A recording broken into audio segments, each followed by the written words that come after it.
Hello बच्चों, नमस्कार। मैं आप सभी का अपने YouTube चैनल पर स्वागत करता हूं। बच्चों, जैसा कि हमें पता है कि दो चार्ज पार्टिकल एक दूसरे पर फोर्स लगाते हैं, तो थोड़ा सोचो कि एक चार्ज पार्टिकल दूसरे पर बिना किसी कांटेक्ट के फोर्स क्यों लगाएगा। यानी कि पहला चार्ज जब दूसरे पर फोर्स लगाता है तो इसके आसपास कुछ एक ऐसी चीज तो है जिसकी वजह से ये फोर्स लगता है।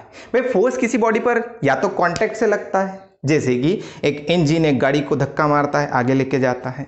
दूसरा बिना कांटेक्ट से, जैसे कि इस पेन को अगर मैं छोड़ूंगा तो कोई कांटेक्ट नहीं है अर्थ के साथ, लेकिन अर्थ इसको नीचे खींच लेगी। यानी कि फोर्स दो प्रकार के होते हैं, एक कांटेक्ट फोर्स और एक बिना कांटेक्ट वाला फोर्स, है ना, विदाउट कांटेक्ट फोर्स। तो जो बिना कांटेक्ट के फोर्स होते हैं ना बच्चों, वो कहलाता है फील्ड फोर्स। जैसे इलेक्ट्रिक फील्ड, मैग्नेटिक फील्ड, है ना। मैग्नेट के आसपास का जो फील्ड होता है, जिसमें कोई दूसरा मैग्नेट आता है तो उस पर वो फोर्स लगाता है बिना किसी कांटेक्ट के, इसलिए मैग्नेट का फोर्स है, इसलिए उसको मैग्नेटिक फोर्स बोल दिया। इसी तरह हमारे पास एक और फोर्स होता है जो चार्ज लगाता है किसी दूसरे चार्ज पर बिना किसी कांटेक्ट से, इसलिए वो भी एक फील्ड फोर्स होता है। यानी कि इलेक्ट्रोस्टैटिक फोर्स कौन सा फोर्स हुआ? Field force. अब बात यह आती है कि फोर्स क्यों लगाता है, क्या होता है उस चार्ज के आसपास। तो उस चार्ज के आसपास एक स्पेस होता है। उस स्पेस की एक प्रॉपर्टी होती है कि अगर उस स्पेस में, उस पर्टिकुलर एरिया में, रीजन में अगर कोई दूसरा चार्ज पार्टिकल एंटर करता है तो वो उस पर फोर्स लगा देगा। तो ये वैसा ही है बच्चों, जैसे अर्थ की एक फील्ड होती है। इस अर्थ की फील्ड से बाहर कुछ भी होता रहे, अर्थ को उससे कोई लेना देना नहीं है। लेकिन जैसा ही कोई बॉडी, ये मास वाली बॉडी अर्थ की फील्ड में आती है तो अर्थ उसको नहीं छोड़ेगी, उसको फट से नीचे गिरा देगी।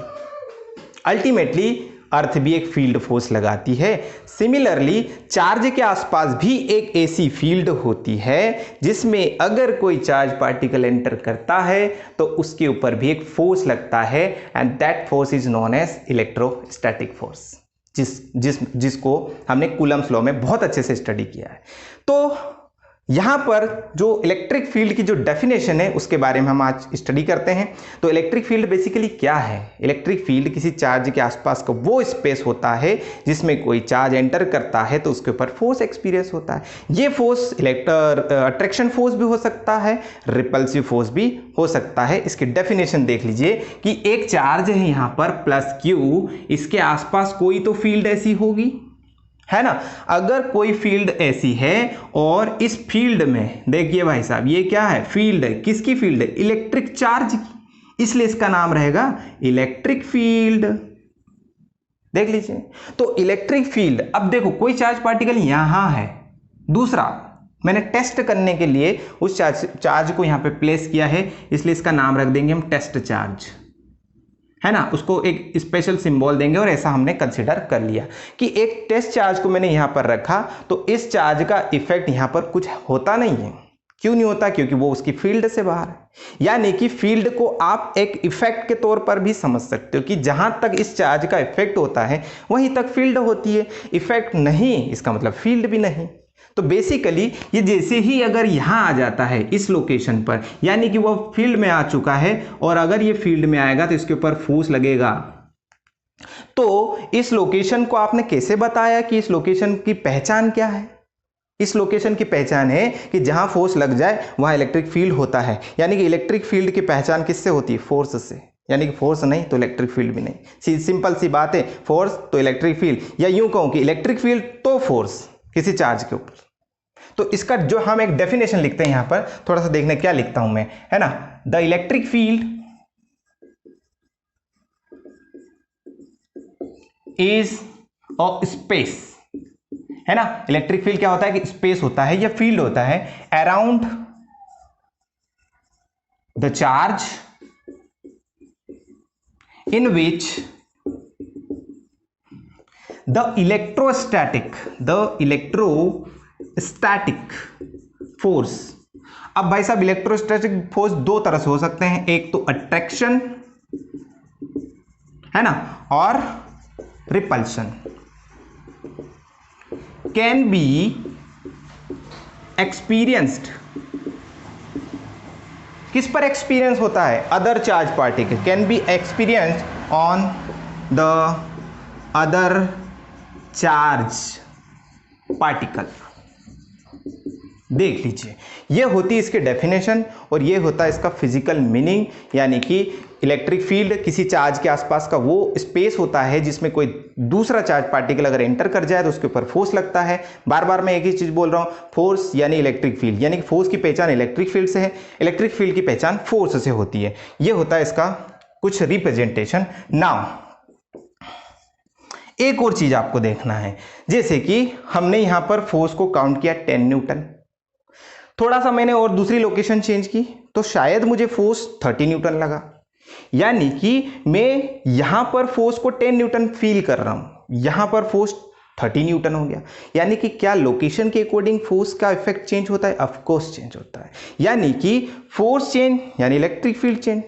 तो हम एक काम करते हैं कि यहां पर जो फोर्स जितनी इंटेंसिटी से लग रहा है और फोर्स की पहचान इलेक्ट्रिक फील्ड से होती है, तो हम एक नया वर्ड यहां पर लिखेंगे, इंटेंसिटी ऑफ इलेक्ट्रिक फील्ड। क्या लिखेंगे हम?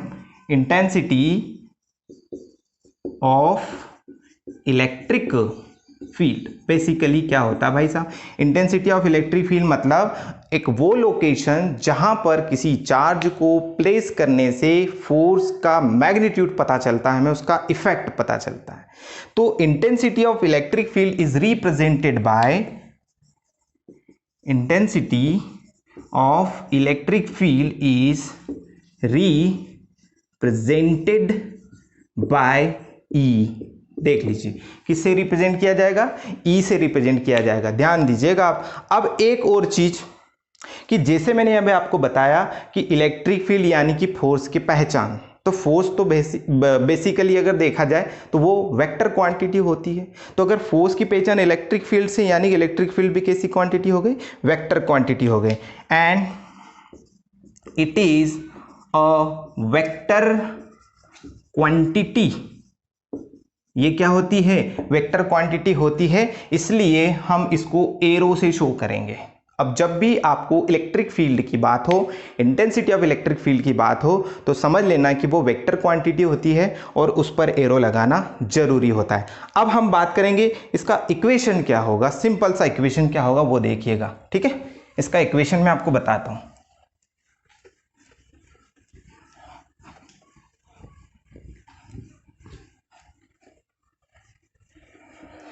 मैंने यहां पर कुछ चीजों की बात की है। कौन कौन सी चीजें की बात की? ध्यान दीजिए। फोर्स की बात की है ना, दूसरा फोर्स किस पे लगता है, यानी कि हमने चार्ज की बात की, किसकी वजह से लगता है, यानी कि हमने इलेक्ट्रिक फील्ड की बात की,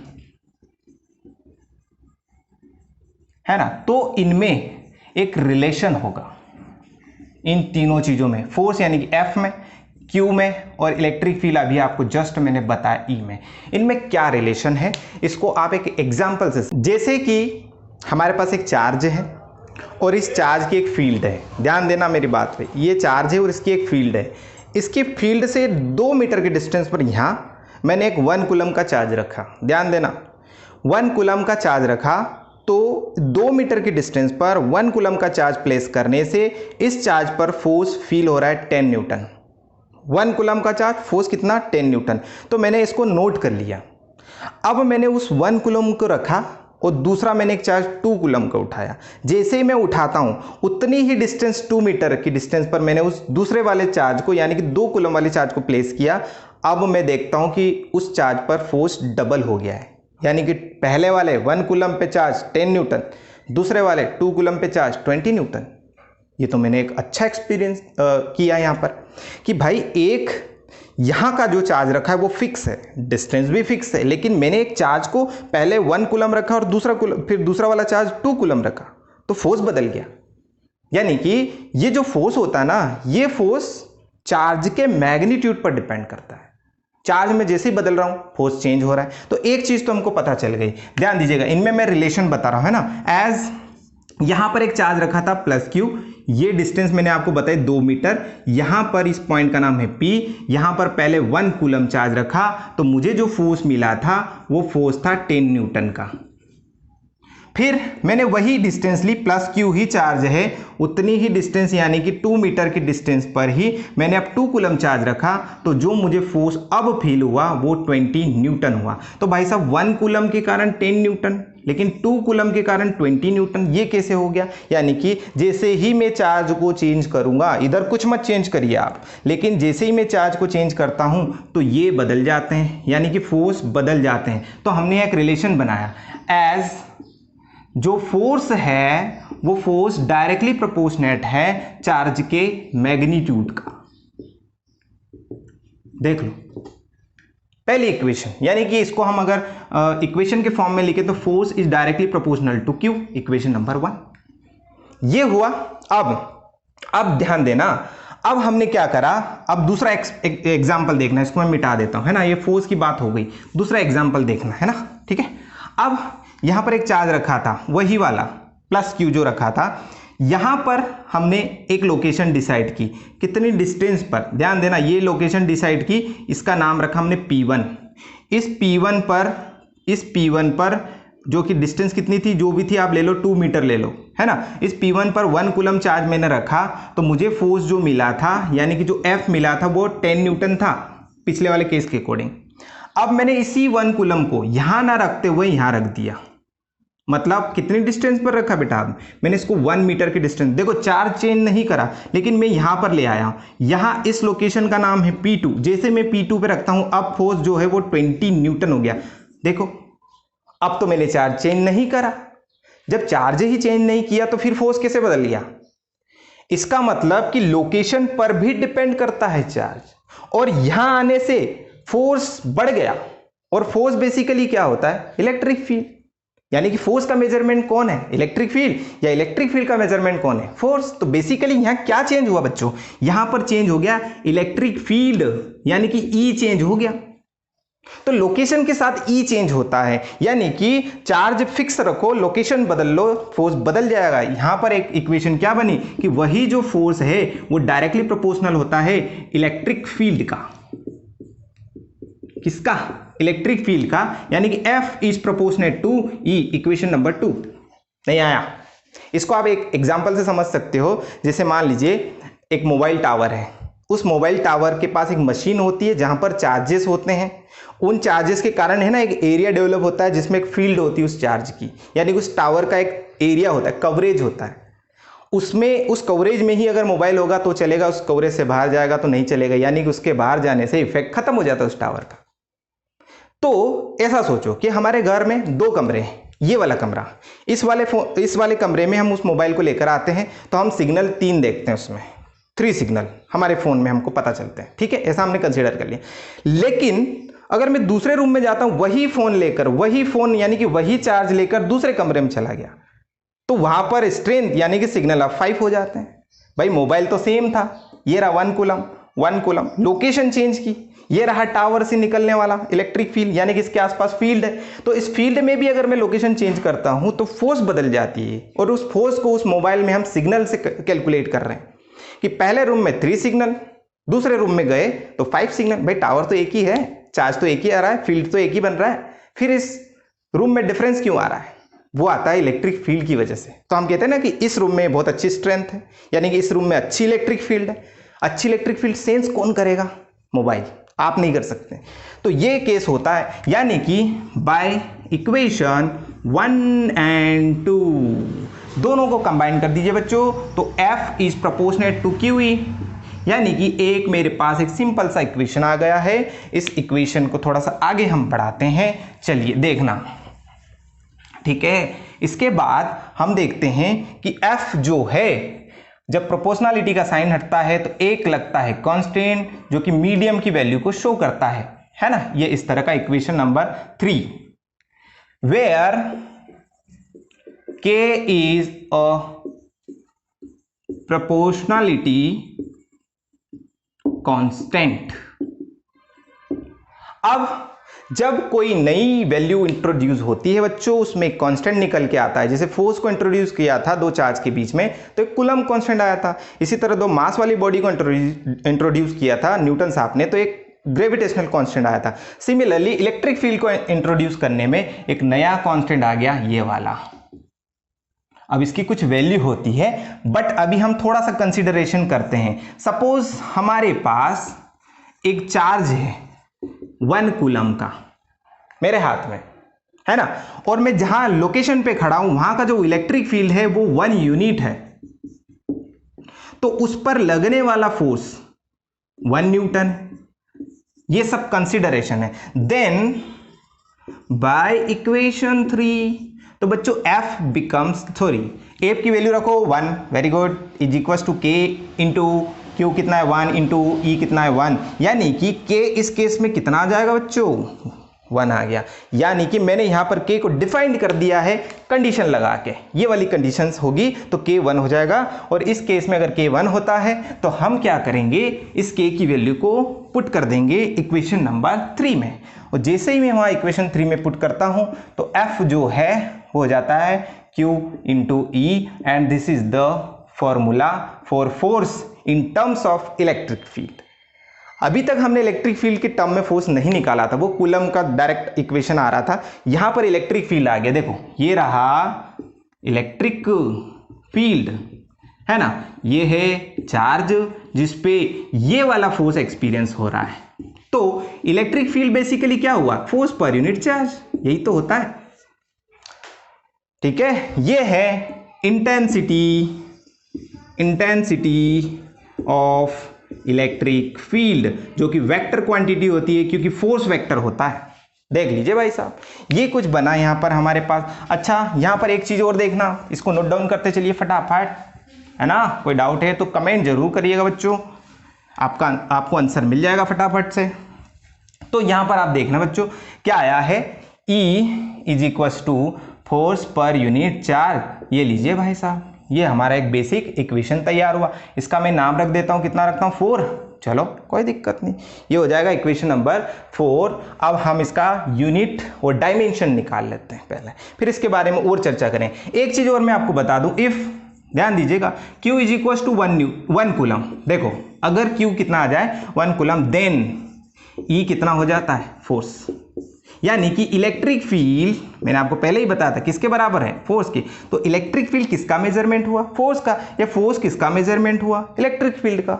दोनों ही एक दूसरे से कोरिलेट में है ना, ये कोरिलेशन में होते हैं। अच्छा, एक चीज मैं आपको बताता हूं, कोई इलेक्ट्रिक फील्ड किसी चार्ज पर फोर्स कैसे लगाता होगा, इसको थोड़ा सा हम इमेजिन करते हैं, है ना। इमेजिन कैसे करते हैं, जैसे कि एक वेब है, वेब मतलब मकड़ी का जाला, तो जो मकड़ी होती है वो सेंटर में बैठी रहती है ना, स्पाइडर जो होता है वो सेंटर में बैठी रहती है, और उसने एक इनविजिबल जाल बना के रखा हुआ है। कोई भी उसमें कीड़ा आता है, इंसेक्ट आता है, उसमें वो फंस जाता है, उसको दिखती नहीं है, जाल इनविजिबल है। तो उस जाल का, यानी कि उस वेब की दो जॉब होती है, दो नेचर होते हैं। वो सबसे पहले तो उस सेंटर में बैठी हुई स्पाइडर को इंफॉर्मेशन देगा कि भाई आपकी इसमें, इस जाल में, इस फील्ड में कोई आ गया है। फिर वो स्पाइडर उस जाल से एक इंफॉर्मेशन मांगता है, या वो पूछता है कि भाई जो इंसेक्ट आया है वो किस नेचर का ही है, किस नेचर का है, यानी कि अगर मैं प्लस हूं तो क्या वो भी प्लस है, यानी अगर मैं माइनस हूं तो क्या वो भी माइनस है। अगर ऐसा है कि वो उधर से आता है कि माइनस है तो बोले खींच लो, यानी कि उसको फोर्स लगा के इधर ले आओ। अगर प्लस है तो उस स्ट्रिंग को बढ़ा देगा और दूर हो जाएगा उससे, यानी उसको दूर भगा देगा। तो अल्टीमेटली वहां दो केस हो रहे। इसी तरह इलेक्ट्रिक फील्ड भी एक इमेजिनेशन हो सकती है किसी चार्ज के आसपास का, जिसके कारण वो फोर्स लगाता है।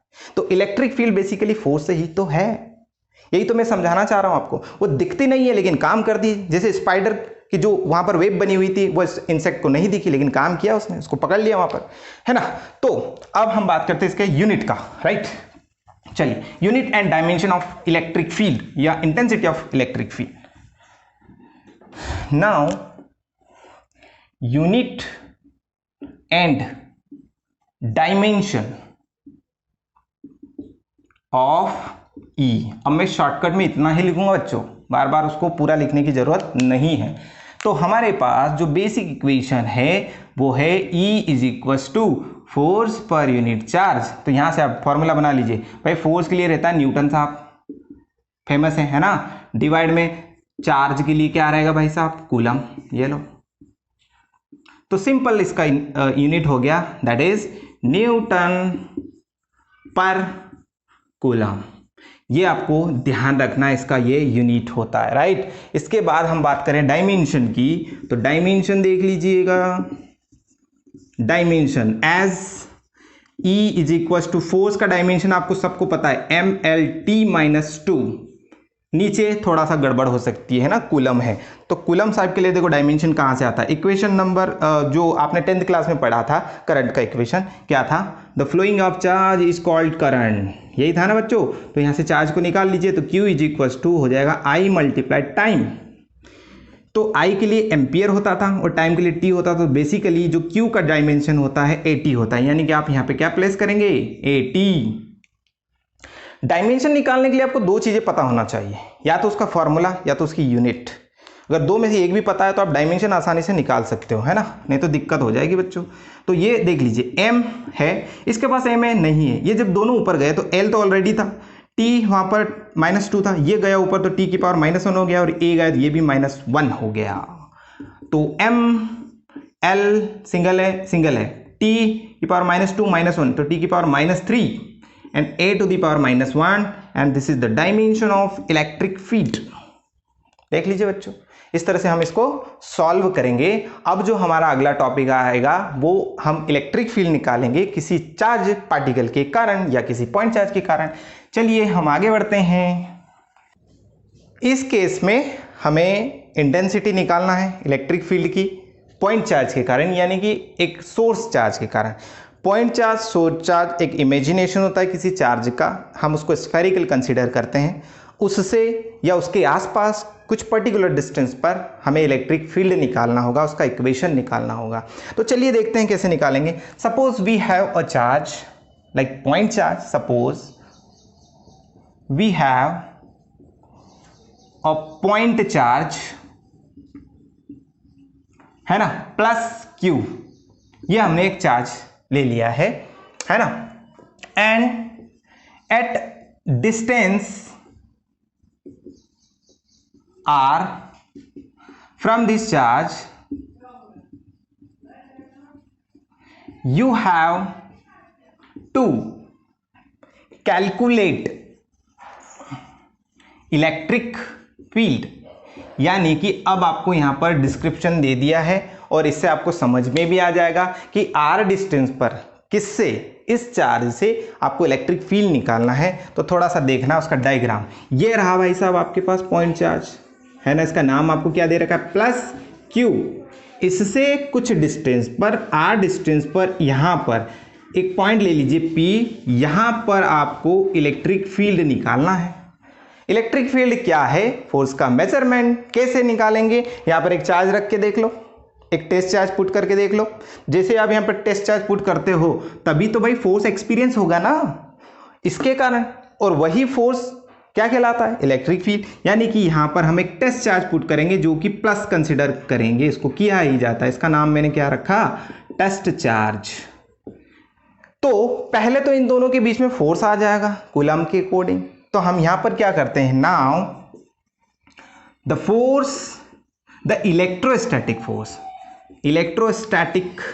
Force between Q and Q0, है ना, क्योंकि कूलम के अकॉर्डिंग इनके बीच में फोर्स लगने लग जाएगा, और वो फोर्स होगा F is equal to 1/4 pi epsilon naught into, अगर ये एयर में रखे हैं तो हम एप्सिलॉन नॉट लेंगे बच्चों, इंटू Q1 जो कि +Q है, Q2 जो कि Q0 है, डिवाइड में रह जाएगा डिस्टेंस का स्क्वायर। देख लीजिए ये रहा इनके बीच का फोर्स, है ना, इक्वेशन नंबर 1। अब इसी इक्वेशन से थोड़ा सा अगर हम देखें तो देखो इधर है फोर्स, और इसके डिवाइड में अगर मैं इस चार्ज को ले आऊं Q0 को, इज इक्वल टू क्या हो जाएगा, 1/4 pi epsilon naught into +Q/R²। और आपको अगर पता हो, अभी थोड़ी देर पहले ही हमने पढ़ा था कि इलेक्ट्रिक फील्ड जो होता है वो फोर्स पर यूनिट चार्ज होता है। हमारे पास चार्ज नॉट है तो क्या इस रेशो की जगह ये रख दूं, अच्छा तो ये देखो बच्चों ये E हो जाएगा, यानी कि इलेक्ट्रिक फील्ड आपका आ चुका है ना, ये रह जाएगा न्यूटन पर कूलम। देखो कितना सिंपल तरीका था, है ना। तो फाइनली जो हमारे पास आंसर आया है वो है E is equal to 1/4πε0 Q/r²। थोड़ा सा लॉजिक समझिए बच्चों, है ना। यहां पर लॉजिक समझना आप, न्यूटन पर कूलम है। यहां पर मैंने आपको बताया कि E इज इक्वल टू कितना आया है, तो यह आया है 1/4πε0 इंटू प्लस Q/r² न्यूटन पर कूलम। एक चीज मैं आपको बता दूं कि इस इक्वेशन में ये वाला चार्ज गायब हो गया है, ये वाला चार्ज नहीं।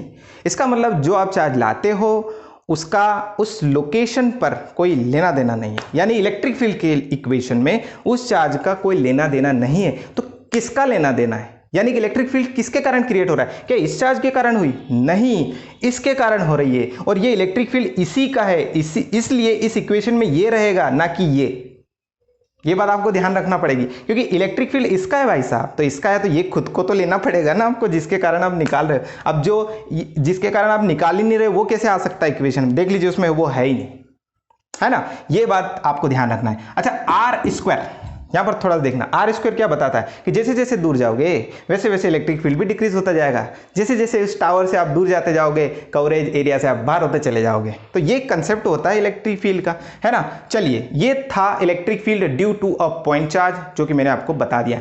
इसके बाद हम थोड़ा सा और स्टडी करते हैं, अगले टॉपिक्स पर चलते हैं। बच्चों, ये क्वेश्चन ये है कि एक इलेक्ट्रॉन है, उस इलेक्ट्रॉन से कुछ डिस्टेंस पर, जो कि गिवन है, और वो है 3 × 10⁻⁻6 मीटर। इतनी डिस्टेंस पर आपको उस इलेक्ट्रॉन के कारण जो इलेक्ट्रिक फील्ड बन रहा है वो फाइंड आउट करना है, ठीक है। अब यहाँ पर देखिएगा आप, है ना, हमारे पास क्या क्या इंफॉर्मेशन है इलेक्ट्रॉन के बारे में। तो जो इलेक्ट्रॉन है, मान लीजिए ये है यहाँ पर, ठीक है, ये इलेक्ट्रॉन है, और इलेक्ट्रॉन पर जो चार्ज है वो है 1.6 × 10⁻⁻19 कूलम। इससे डिस्टेंस, ये डिस्टेंस कितनी है वो दे रखी है आपको, मतलब R गिवन है आपको, R is equal to 3 × 10⁻⁻6 metre. ये पॉइंट P है, जैसा कि अभी हमने डेरिवेशन में किया था। इस P पर हमको क्या पता करना है बच्चों? इलेक्ट्रिक फील्ड निकालना है। किसके कारण? इलेक्ट्रॉन के कारण। तो चलिए फाइंड आउट करते हैं। एज गिवन है हमारे पास चार्ज ऑन इलेक्ट्रॉन, यानी कि हमको चार्ज ही तो चाहिए। कितना होता है? 1.6 × 10⁻⁻19 कूलम, ठीक है। डिस्टेंस जो है कितनी है? 3 × 10⁻⁻6 metre. Then find out the value of E।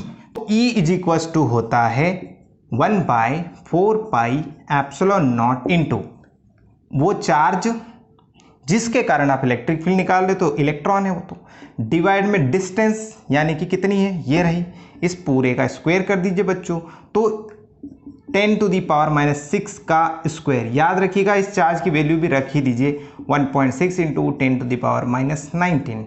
इसको सॉल्व कर लीजिए। इलेक्ट्रॉन के कारण 3 × 10⁻⁻6 मीटर पर इलेक्ट्रिक फील्ड आ जाएगा, यानी कि E इज इक्वल टू, अगर इस पूरे कांस्टेंट की वैल्यू अगर मैं रख दूं तो 9 × 10⁹ मल्टीप्लाइड 1.6 × 10⁻⁻19 डिवाइड में ब्रैकेट खोल दीजिए, तो 3 का स्क्वायर 9 × 10⁻⁻6 जो है वो हो जाएगा 10⁻12। 9 से 9 कैंसिल आउट हो गया, और ये +9 है, ये 19 है, तो ऊपर बचता है 1.6 × 10⁻10, क्योंकि ये प्लस का है, माइनस का है, तो इसमें से 9 चला जाएगा, बचेगा -10, सॉरी, है ना। इसके बाद ये 12 ऊपर गया तो +12। बेसिकली अगर देखा जाए तो 1.6 × 10⁻2 बचता है यहाँ पर, और यही इलेक्ट्रिक फील्ड है बच्चों उस इलेक्ट्रॉन के कारण। न्यूटन पर कूलम नहीं भूलना है हमें, ठीक है। तो इस तरह से आपको क्वेश्चन सॉल्व करने हैं। चलिए ठीक है, इसके बाद के अगले जो टॉपिक है वो इलेक्ट्रिक फील्ड से ही रिलेटेड है, तो इसके बाद का कंसेप्ट जो है आपको सीखना पड़ेगा, इसलिए इस वीडियो को ज़्यादा से ज़्यादा देखिएगा। थैंक यू सो मच, और सब्सक्राइब जरूर करिएगा, चैनल को लाइक शेयर जरूर करना है, ठीक है। Thank you.